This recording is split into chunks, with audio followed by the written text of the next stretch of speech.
When you guys first got the invite to the Conjuring House, what expectations did you have before going in? Well, we knew that it was going to be super viral already because we've been a couple times in the past and it was like our best performing series. And so our initial idea, which we also did, was we were just going to stay there every single night for 7 days. So we knew like if we had set that sort of precedent, I guess, like that it would do really well. But as far as like what we experienced there, like for example, the Cody and Satori method, I don't know if you guys know what I'm talking about or if you right?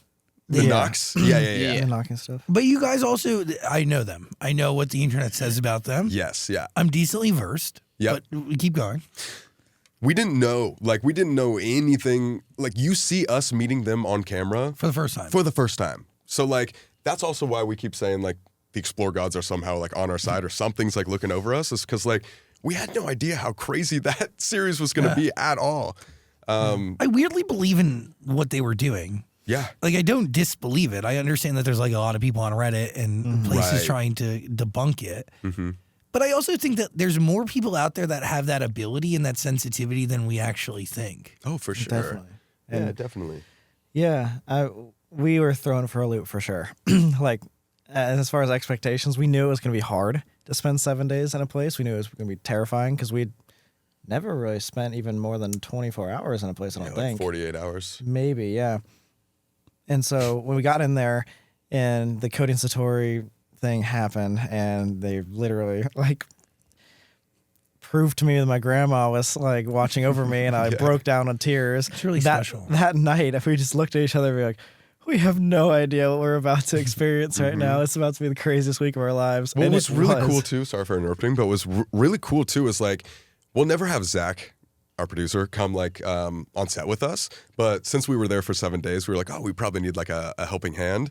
And he was somebody that like tended to not believe in anything. He's putting this all together. Doesn't believe in it. Pitches you on the craziest shit. Thinks it's all bullshit. Which like is probably a good thing because he's like, oh, I don't believe, so I'm going to make Sam and Colby do this horrible ritual and send them in the craziest thing because, it's not going to happen. us. Like, it'd be much weirder and more fucked up if he did believe. So, Because he understood what could happen. yeah. Yeah. It was just cool to see him like also be so mind blown. So it was like, usually Sam and I are the ones that like discuss like what happens after our investigations, like late at night, cameras off, like what the hell was that? But it was cool to have Zach there as well to be like, holy shit, guys, this is real. We were like, First time coming on. I know. We threw him in like the deep end of everything. It was crazy. That is for sure. Was a part of that rewarding to see a non-believer turn into a believer? Definitely, especially somebody that was like close to us, like super close, like Zach, who's been like, he's been through the entire like journey with us, at least the haunted journey. So it's like, yeah, to watch him go from like 0 to 100 literally overnight, it was super awesome. Yeah, and cool. that with all of our like friends and collaborations that come on, I think that's like the coolest part is like, especially when some people are skeptical, you again seeing that transformation from the beginning of the night to the end of the night where they're like, huh, wait a second, you guys weren't just like lying. Like it's crazy.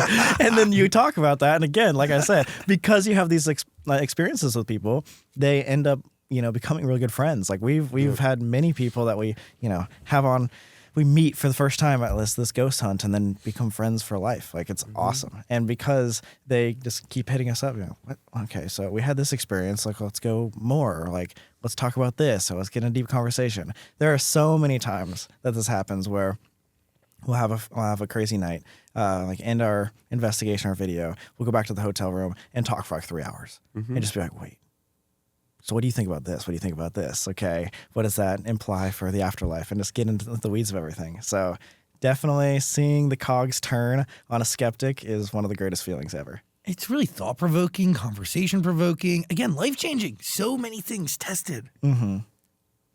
Would you do it?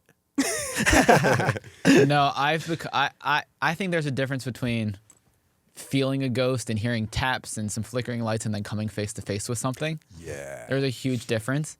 And I've come face to face with something in my life, and it's still hard for me to believe.